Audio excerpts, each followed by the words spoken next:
Ainemba bazakitwe 2012 by'okwezi kw'ikumi umwaka w'Uganda bayesharinga barugombyara umushanju w'ebirumu Rwamuzuka, Kagoyi, Keru, Ikamiro, Nyakabingo, Nyamiyaga hamwe na Rwakaruma byone byabugungiro parish kandi abandi baragakazanuro Mbarara, Rukore hamwe na Murambi omurumu yanje ward eya Vare Town Council. Kabanye nente zanje ibyo bazitwara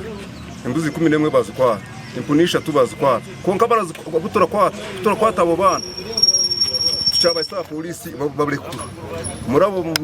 banyakufuka umwe ugonya kufuka yahise mirundi nyinji ariba nente imishango baracucaye mwaratoroka mwarariha konka mgo bamukwatire bunyangaro ayibirente waziguze imbuzi bagitwara utakajiguze tutatiyo azibwe kushabure n'ibihimbo nemo nyoka defense dogamba kibiriho njyambulira mbwene ngakwanyi nyongibirwa munonga bw'abanyogibirwa munonga mwibyo shaba government kugira ngo tuyambe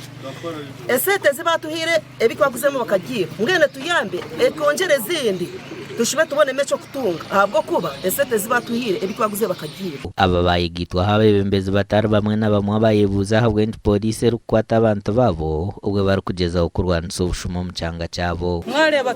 twayesharinga bati twino kushasha aha kuba bakomira abantu bitu tutarametse babakomira hayi kama basibe bashatu bamwe barabiya mu musiri turabona polisi ya Kabale yije yabakwata ngene twino kushasha munonga bo banyibire munonga ndasebike imbuza kayibaraza shange bagitwire ngana ndikushaba munonga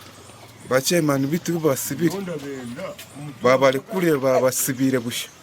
abo kutina kibakora kubaika polisi bavuganaho Ibrahim Saiga urwebembera polisi omucyange cye cya Kigezi kandi ugu yabaraganisa ngo Obusaasi bwabona bwije kugarukamo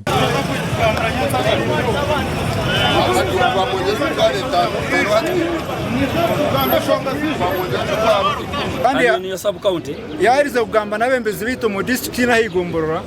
and they have shared your fate with me kandi ba bene ko kubekirize na hashonga zanyu nawe